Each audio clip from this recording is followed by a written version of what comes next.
तो मानस पढ़िएगा महाराज, ली हो आपने आतुरता से। मैंने इसलिए कहा था कि उस बिटिया को दें।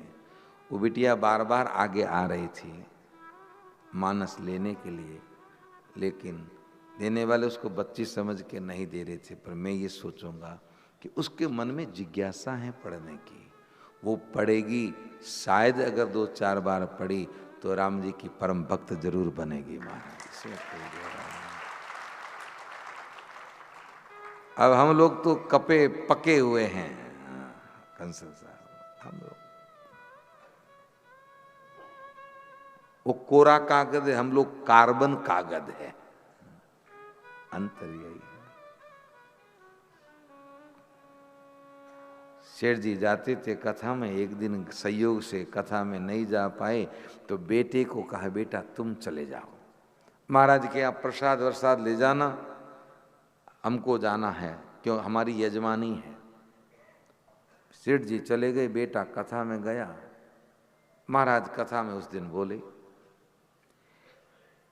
गावो विश्वस्व मात्र है, गाय संसार की माँ है, सभी देवता गाय में विद्यमान है, इसलिए गाय का पूजन करना चाहिए। छोरे ने सुन लिया, दुकान पे आया, बैठा, गाय आई, बाहर मूंग की बोरी भरी पड़ी थी, गाय खाने लगी, छोरा देखे गाय खाए। शेठ जी आए, गाय को मूंग खाते देखा तो गाय को मार के भगाया, राके एक थप्पड़ मारा छोरे को। मूर्ख, देख रहा गाय मूंग खा रही थी। तो उसने कहा गलत क्या हुआ? तो क्यों क्या गलत हुआ? मूंग खा रही थी ना। तो आज महाराज ने कहा था कि गाय में सभी देवता हैं, मैंने सोचा गौ माता मूंग खा लेगी तो सब देवता तृप्त हो जाएंगे। शेठ जी ने कहा रे मूर्ख, कथा सुनने की होती है, घर लाने की नहीं होती है, वहीं सुनने की होती है। हम लोग तो कार्बन कॉपी है, ये कोरे कागज बालक है। इनके चित्त में अभी अगर जो बैठ गई तो महाराज जीवन में क्या पता कहां से कौन भक्त प्रकट हो। रतनलाल जी, भविष्य के गर्त में क्या छुपा है कोई नहीं कह सकता। आज यहाँ सुनने वाले बच्चे, इन बच्चों में से कल को कौन उठ के यहाँ व्यासपीठ पे बैठे कौन जाने, महाराज किस उम्र में बैठे ये भी कोई पता नहीं। 1985 की बात है, जब हम 11वीं के विद्यार्थी थे। पूज्य बापू की कथा हो रही थी जोधपुर के अंदर। तो हमें पहले कभी सुनी नहीं थी, लेकिन पूज्य मुरारी बापू का नाम सुना, फोटो देखें तो मैंने कहा कहते हैं कि कथा अच्छी गाते हैं तो हमको भी सुननी चाहिए। हम 11वीं के विद्यार्थी थे और तो हमने 9 दिन स्कूल की छुट्टी मार ली। 2 समय कथा होती थी, सुबह का सत्र होता था और शाम का सत्र भी होता था, 2 सत्र। दोपहर में वहीं भोजन कर लेते थे, 10-15 रुपये शायद वहाँ शुल्क थी, थाली का तो दे देते थे, प्रसाद पा लेते थे और वहीं पंडाल में बैठे रहते 2 घंटे बाद। क्योंकि हमारा निवास कथा स्थल से बहुत दूर था तो साइकिल पे जाके आना थोड़ा मुश्किल था, कि साइकिल ही थी उस समय हमारे पास। हम कथा सुनते थे उस समय, बापू सुना रहे थे तो बापू को ये पता थोड़ी था कि सुनने वाले श्रोताओं में कोई आने वाले समय का भविष्य का वक्ता होगा। पता था क्या? नहीं था। और आज भी उनको पता नहीं, क्योंकि हमारी उनसे इतनी कोई मुलाकात होती नहीं है। ठीक है, 1-2 बार जरूर उनसे भेंट जरूर हुई, बाकी जो मानस में उन्होंने गाया है वो अद्भुत है, इसमें कोई दो राय नहीं। इस मानस को संगीत में गाने का अगर सबसे पहले किसी का प्रयास रहा तो सरदे पूज्य मुरारी बापू का रहा हमारा। बाकी तो ठीक गाते हैं जो भारत में, बाकी प्रवचन के रूप में कथाएं होती थी, पर चौपाई को संगीत में गा के, मैं कई बार कहता था कथा में, कथा से पहले कई बार कहता था, कथा से पहले मैंने कहा 3 हैं, ज्ञान, वैराग्य और भक्ति। इन तीनों मूर्तियों को देखना हो तो हमने अपने उस काल में 3 मूर्तियों को हमने अपने विचारों से सिलेक्शन किया था। ज्ञान की दृष्टि में हमने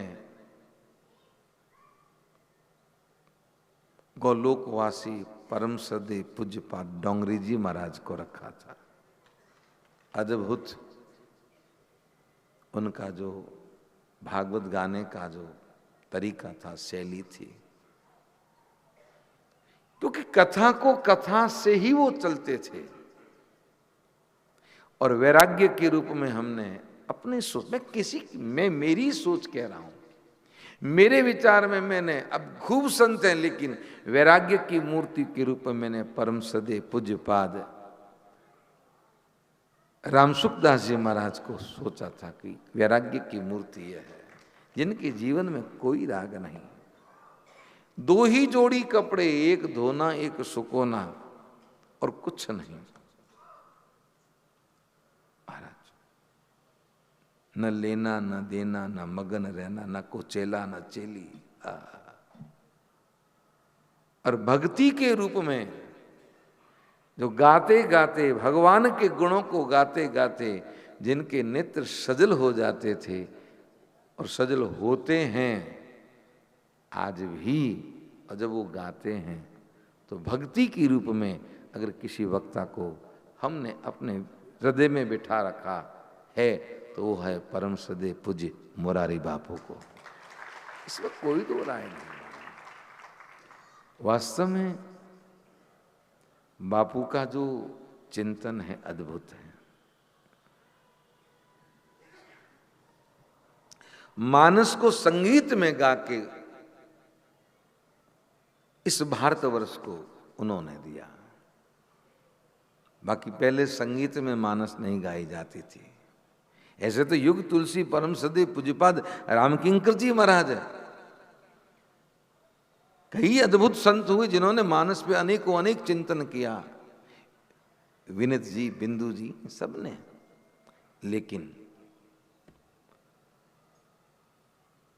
मानस को गाने में बापू ने, लेकिन उस मानस को उस संगीत के अंदर जो संगीत की पराकाष्ठा होती है, उस पराकाष्ठा की संगीत को जो शास्त्रीय संगीत की शैली में अगर किसी ने गाया और उसका अद्भुत चिंतन रहा तो सांकेतवासी परम सदे पूज्यपाद राजेश्वरानंद गिरि जी महाराज का रहा। हमने उनको भी सुना। इन संतों को सुनो, मैं आपको कहूंगा।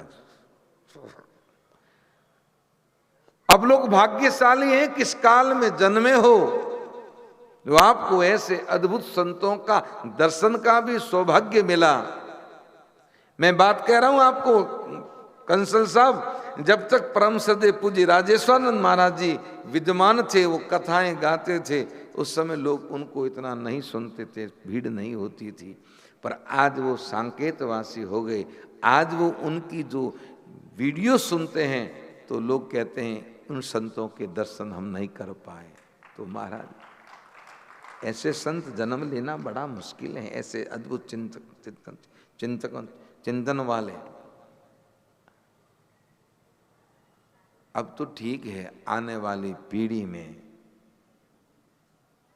कथा 3 तरह से, कथा सात्विकता से होती थी जिससे वैराग्य उत्पन्न हो, कथा सुन के संसार के राग समस्त समाप्त हो जाएं, तो कथा सात्विकता का प्रतीक थी, सत्व भाव से कथा गाई जाती थी। लेकिन धीरे धीरे कथा में रजोगुण आया। ये जो संगीत है ये रजोगुण उत्पन्न करता है, ध्यान रखें। पहले कथाओं में संगीत नहीं था, न रामायण में था न भागवत में था, वो शुद्ध सतोगुण युक्त कथा थी। लेकिन संगीत आने से वो कथा रजोगुण से हो गई। पर वर्तमान में जो कथाएं हो रही हैं वो रजोगुण में भी नहीं है। वर्तमान में कथाएं तो तमोगुण का स्वरूप ले गई महाराज, रजोगुण में भी नहीं है।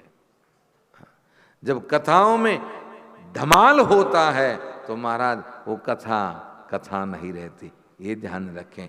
उस कथा में व्यक्ति का जो चिंतन है भगवान में मैं नहीं रहता, उस समय चिंतन यही रहता कि कब महाराज भजन गाएं और कब, ये ध्यान रखें। कभी कभी देखते हैं पूरा पंडाल नाचता है, अरे बाप, और वो भी एक एक घंटा। क्यों कंसल साहब, सही है गलत है? और श्रेष्ठ कथा वही है। हाँ, श्रेष्ठ कथा वही है।